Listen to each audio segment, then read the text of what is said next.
شروع اللہ کا نام لے کر جو بڑا مہربان نہایت رحم والا ہے۔ یاسین، حکمت بھرے قرآن کی قسم، تم یقیناً پیغمبروں میں سے ہو، بالکل سیدھے راستے پر۔ یہ قرآن اس ذات کی طرف سے اتارا جا رہا ہے جس کا اقتدار بھی کامل ہے، جس کی رحمت بھی کامل، تاکہ تم ان لوگوں کو خبردار کرو جن کے باپ داداؤں کو پہلے خبردار نہیں کیا گیا تھا، اس لیے وہ غفلت میں پڑے ہوئے ہیں۔ حقیقت یہ ہے کہ ان میں سے اکثر لوگوں کے بارے میں بات پوری ہو چکی ہے، اس لیے وہ ایمان نہیں لاتے۔ ہم نے ان کے گلوں میں توق ڈال رکھے ہیں جو ٹھوڑیوں تک پہنچے ہوئے ہیں، اور اس وجہ سے ان کے سر اوپر کو اٹھے گئے ہیں، اور ہم نے ایک آڑ ان کے آگے کھڑی کر دی ہے اور ایک آڑ ان کے پیچھے کھڑی کر دی ہے، اور اس طرح انہیں ہر طرف سے ڈھانک لیا ہے، جس کے نتیجے میں انہیں کچھ سجائی نہیں دیتا۔ اور ان کے لیے دونوں باتیں برابر ہے، چاہے تم انہیں خبردار کرو یا خبردار نہ کرو، وہ ایمان نہیں لائے گے۔ تم تو صرف ایسے شخص کو خبردار کر سکتے ہو جو نصیحت پر چلے اور خدا رحمان کو دیکھے بغیر اس سے ڈرے، چنانچہ ایسے شخص کو تم مغفرت اور باعزت اجر کی خوشخبری سنا دو۔ یقیناً ہم ہی مردوں کو زندہ کریں گے، اور جو کچھ عمل انہوں نے آگے بھیجے ہیں ہم ان کو بھی لکھتے جاتے ہیں، اور ان کے کاموں کی جو اثرات ہیں ان کو بھی، اور ہم نے ایک واضح کتاب میں ہر چیز کا احاطہ کر رکھا ہے۔ اور اے پیغمبر، تم ان کے سامنے ایک بستی والوں کی مثال پیش کرو جب ان کے پاس رسول آئے تھے۔ جب ہم نے ان کے پاس شروع میں 2 رسول بھیجے تو انہوں نے دونوں کو جھٹلا دیا، پھر ہم نے ایک تیسرے کے ذریعے ان کی تائید کی، اور ان سب نے کہا کہ یقین جانو ہمیں تمہارے پاس رسول بنا کر بھیجا گیا ہے۔ انہوں نے کہا تمہاری حقیقت اس کے سوا کچھ بھی نہیں ہے کہ تم ہم جیسے ہی آدمی ہو، اور خدا رحمان نے کوئی چیز نازل نہیں کی ہے، اور تم سراسر جھوٹ بول رہے ہو۔ ان رسولوں نے کہا ہمارا پروردگار خوب جانتا ہے کہ ہمیں واقعی تمہارے پاس رسول بنا کر بھیجا گیا ہے، اور ہماری ذمہ داری اس سے زیادہ نہیں ہے کہ صاف صاف پیغام پہنچا دے۔ بستی والوں نے کہا ہم نے تو تمہارے اندر نحوست محسوس کی ہے،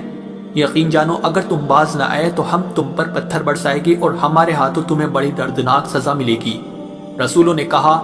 تمہاری نحوست خود تمہارے ساتھ لگی ہوئی ہے، کیا یہ باتیں اس لیے کر رہے ہو کہ تمہیں نصیحت کی بات پہنچائی گئی ہے؟ اصل بات یہ ہے کہ تم خود حد سے گزرے ہوئے لوگ ہو۔ اور شہر کے پلے علاقے سے ایک شخص دوڑتا ہوا آیا، اس نے کہا اے میری قوم کے لوگوں، ان رسولوں کا کہنا مان لو، ان لوگوں کا کہنا مان لو جو تم سے کوئی اجرت نہیں مانگ رہے اور وہ صحیح راستے پر ہے، اور بھلا میں اس ذات کی عبادت کیوں نہ کروں جس نے مجھے پیدا کیا ہے، اور اسی کی طرف تم سب کو واپس بھیجا جائے گا۔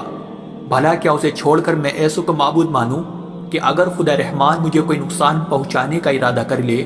تو ان کی سفارش میرے کسی کام نہ آئے، اور نہ وہ مجھے چھڑا سکے۔ اگر میں ایسا کروں گا تو یقیناً میں کھلی گمراہی میں مبتلا ہو جاؤں گا۔ میں تو اپنے پروردگار پر ایمان لا چکا، اب تم بھی میری بات سن لو۔ آخر کار بستی والوں نے اسے قتل کر دیا، اور اللہ کی طرف سے اس سے کہا گیا کہ جنت میں داخل ہو جاؤ۔ اس نے جنت کی نعمتیں دیکھ کر کہا کہ کاش میری قوم کو معلوم ہو جائے کہ اللہ نے کس طرح میری بخشش کی ہے اور مجھے باعزت لوگوں میں شامل کیا ہے۔ اور اس شخص کے بعد ہم نے اس کی قوم پر آسمان سے کوئی لشکر نہیں اتارا، اور نہ ہمیں اتارنے کی ضرورت تھی، وہ تو بس ایک ہی چنگھاڑ تھی جس سے وہ ایک دم بجھ کر رہ گئے۔ افسوس ہے ایسے بندوں کے حال پر، ان کے پاس کوئی رسول ایسا نہیں آیا جس کا وہ مذاق نہ اڑاتے رہے ہو۔ کیا انہوں نے نہیں دیکھا کہ ان سے پہلے ہم نے کتنی قوموں کو اس طرح ہلاک کر چکے ہیں کہ وہ ان کے پاس لوٹ کر نہیں آتے؟ اور یہ جتنے لوگ ہیں ان سبھی کو اکٹھا کر کے ہمارے سامنے حاضر کیا جائے گا، اور ان کے لیے ایک نشانی وہ زمین ہے جو مردہ پڑی ہوئی تھی، ہم نے اسے زندگی عطا کی، اور اس نے غلہ نکالا جس کی خوراک یہ کھاتے ہیں، اور ہم نے اس زمین میں کھجوروں اور انگوروں کے باغ پیدا کیے، اور ایسا انتظام کیا کہ اس میں سے پانی کے چشمے پھوٹ نکلے تاکہ یہ اس کی پیداوار میں سے کھائے، حالانکہ اس کو ان کے ہاتھوں نے نہیں بنایا تھا۔ کیا پھر بھی یہ شکر نہیں کریں گے؟ پاک ہے وہ ذات جس نے ہر چیز کے جوڑے جوڑے پیدا کیے ہیں، اس پیداوار کے بھی جو زمین اگاتی ہے، اور خود ان انسانوں کے بھی اور ان چیزوں کے بھی جنہیں یہ لوگ ابھی جانتے تک نہیں ہیں۔ اور ان کے لیے ایک اور نشانی رات ہے، ہم اس پر سے دن کا چھلکا اتار لیتے ہیں تو وہ یکایک اندھیرے میں رہ جاتے ہیں، اور سورج اپنے ٹھکانے کی طرف چلا جا رہا ہے۔ یہ سب اس ذات کا مقرر کیا ہوا نظام ہے جس کا اقتدار بھی کامل ہے، جس کا علم بھی کامل۔ اور چاند ہے کہ ہم نے اس کی منزل تاب تول کر مقرر کر دی ہے، یہاں تک کہ وہ جب ان منزلوں کے دورے سے لوٹ کر آتا ہے تو تو کھجور کی پرانی ٹہنی کی طرح پتلا ہو کر رہ جاتا ہے۔ نہ تو سورج کے مجال ہے کہ وہ چاند کو جا پکڑے اور نہ رات دن سے آگے نکل سکتی ہے،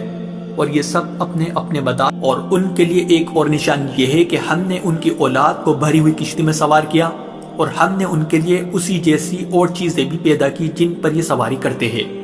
اور اگر ہم چاہیں تو انہیں غرق کر ڈالے، جس کے بعد نہ تو کوئی ان کی فریاد کو پہنچے اور نہ ان کی جان بچائی جا سکے۔ لیکن یہ سب ہماری طرف سے ایک رحمت ہے اور ایک معین وقت تک زندگی کا مزہ اٹھانے کا موقع ہے جو انہیں دیا جا رہا ہے۔ اور جب ان سے کہا جاتا ہے کہ بچو اس عذاب سے جو تمہارے سامنے ہے اور جو تمہارے مرنے کے بعد آئے گا تاکہ تم پر رحم کیا جائے، تو وہ ذرا کان نہیں دھرتے، اور ان کے پروردگار کی نشانیوں میں سے کوئی نشانی ایسی نہیں آتی جس سے وہ منہ نہ موڑ لیتے ہو۔ اور جب ان سے کہا جاتا ہے کہ اللہ نے تمہیں جو رزق دیا ہے اس میں سے غریبوں پر بھی خرچ کرو، تو یہ کافر لوگ مسلمانوں سے کہتے ہیں کہ کیا ہم ان لوگوں کو کھانا کھلائے جنہیں اگر اللہ چاہتا تو خود کھلا دیتا؟ مسلمانوں، تمہاری حقیقت اس کے سوا کچھ بھی نہیں کہ تم کھلی گمراہی میں پڑے ہوئے ہو، اور کہتے ہیں کہ یہ قیامت کا وعدہ کب پورا ہوگا؟ مسلمانوں بتاؤ اگر تم سچے ہو۔ دراصل یہ لوگ بس ایک چنگاڑ کا انتظار کر رہے ہیں جو ان کی اجت بازی کے عین درمیان انہیں آ پکڑے گی، پھر نہ یہ کوئی وصیت کر سکے گے اور نہ اپنے گھر والوں کے پاس لوٹ کر جا سکے گے، اور سور پھونکا جائے گا تو یکایک اپنی قبروں سے نکل کر اپنے پروردگار کی طرف تیزی سے روانہ ہو جائے گے، کہے گی کہ ہائے ہماری کم بختی، ہمیں کس نے ہمارے مرکز سے اٹھا کھڑا کیا ہے؟ جواب ملے گا کہ یہ وہی چیز ہے جس کا خدا رحمان نے وعدہ کیا تھا اور پیغمبروں نے سچی بات کہی تھی، اور کچھ نہیں بس ایک زور کی آواز ہوگی جس کے بعد یہ سب کے سب ہمارے سامنے حاضر کر دیے جائیں گے۔ چنانچہ اس دن کسی شخص پر کوئی ظلم نہیں ہوگا اور تمہیں کسی اور چیز کا نہیں بلکہ انہی کاموں کا بدلہ ملے گا جو تم کیا کرتے تھے۔ جنت والے لوگ اس دن یقیناً اپنی مشغلے میں مگن ہوگے، اور وہ ان کی بیویاں گھنے سایوں میں آرام دانشتوں پر ٹیک لگائے ہوئے ہوگے۔ وہاں ان کے لیے میوے ہوگے اور انہیں ہر وہ چیز ملے گی جو وہ منگوائے گے۔ رحمت والے پروردگار کی طرف سے انہیں سلام کہا جائے گا، اور کافروں سے کہا جائے گا کہ اے مجرموں، آج تم مومنوں سے الگ ہو جاؤ۔ اے آدم کے بیٹو، کیا میں نے تمہیں یہ تاکید نہیں کر دی تھی کہ تم شیطان کی عبادت نہ کرنا، وہ تمہارا کھلا دشمن ہے، اور یہ کہ تم میری عبادت کرنا، یہی سیدھا راستہ ہے۔ اور حقیقت یہ ہے کہ شیطان نے تم میں سے ایک بڑی خلقت کو گمراہ کر ڈالا، تو کیا تم سمجھتے نہیں تھے؟ یہ ہے وہ جہنم جس سے تمہیں ڈرایا جاتا تھا، آج اس میں داخل ہو جاؤ کیونکہ تم کفر کیا کرتے تھے۔ آج کے دن ہم ان کے منہ پر مہر لگا دیں گے، اور ان کے ہاتھ ہم سے بات کریں گے، اور ان کے پاؤں گواہی دیں گے کہ وہ کیا کمائی کیا کرتے تھے۔ اور اگر ہم چاہیں تو یہی دنیا میں ان کی آنکھیں مل یا میٹ کر دیں، پھر یہ راستے کی تلاش میں بھاگے پھرے، لیکن انہیں کہاں کچھ سجا۔ اور اگر ہم چاہیں تو ان کی اپنی جگہ پر بیٹھے بیٹھے ان کی صورتیں اس طرح مسخ کر دے کہ یہ نہ آگے بڑھ سکے اور نہ پیچھے لوٹ سکے۔ اور ہم جس شخص کو لمبی عمر دیتے ہیں اسے تخلیقی اعتبار سے الٹ ہی دیتے ہیں، کیا پھر بھی انہیں عقل نہیں آتی؟ اور ہم نے اپنے ان پیغمبروں کو نہ شاعری سکھائی ہے اور نہ وہ ان کے شایان شان ہیں، یہ تو بس ایک نصیحت کی بات ہے، اور ایسا قرآن جو حقیقت کو کھول کھول کر بیان کرتا ہے تاکہ ہر اس شخص کو خبردار کرے جو زندہ ہو، اور تاکہ کفر کرنے والوں پر حجت پوری ہو جائے۔ اور کیا انہوں نے یہ نہیں دیکھا کہ ہم نے اپنے ہاتھوں کی بنائی ہوئی چیزوں میں سے ان کے لیے مویشی پیدا کیے اور یہ ان کے مالک بنے ہوئے ہیں، اور ہم نے ان مویشیوں کو ان کے قابو میں دے دیا ہے، چنانچہ ان میں سے کچھ وہ ہے جو ان کی سواری بنے ہوئے ہیں اور کچھ وہ ہے جنہیں یہ کھاتے ہیں،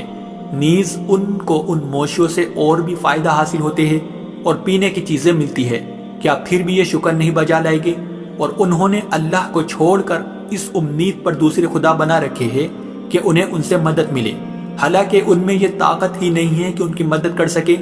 بلکہ وہ ان کے لیے ایک ایسا مخالف لشکر بنے گے جسے قیامت میں ان کے سامنے حاضر کر لیا جائے گا۔ غرض اے پیغمبر، ان کی باتیں تمہیں رنجیدہ نہ کریں، یقین جانو ہمیں سب معلوم ہے کہ یہ کیا کچھ چھپاتے اور کیا کچھ ظاہر کرتے ہیں۔ اور کیا انسان نے یہ نہیں دیکھا کہ ہم نے اسے نطفے سے پیدا کیا تھا،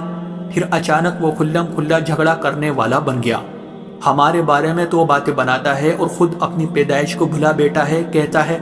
کہ ان ہڈیوں کو کون زندگی دے گا جبکہ وہ گل چکی ہوگی؟ کہہ دو کہ ان کو وہی زندگی دے گا جس نے انہیں پہلی بار پیدا کیا تھا، اور وہ پیدا کرنے کا ہر کام جانتا ہے۔ وہی ہے جس نے تمہارے لیے سرسبز درخت سے آگ پیدا کر دی ہے پھر تم ذرا سی دیر مجھ سے سلگانے کا کام لیتے ہو۔ بھلا جس ذات نے آسمانوں اور زمین کو پیدا کیا ہے، کیا وہ اس بات پر قادر نہیں ہے کہ ان جیسوں کو دوبارہ پیدا کر سکے؟ کیوں نہیں، جبکہ وہ سب کچھ پیدا کرنے کی پوری مہرت رکھتا ہے۔ اس کا معاملہ تو یہ ہے کہ جب وہ کسی چیز کا ارادہ کر لے تو صرف اتنا کہتا ہے کہ ہو جا، بس وہ ہو جاتی ہے۔ غرض پاک ہے وہ ذات جس کے ہاتھ میں ہر چیز کی حکومت ہے، اور اسی کی طرف تم سب کو آخر کار لے جایا جائے۔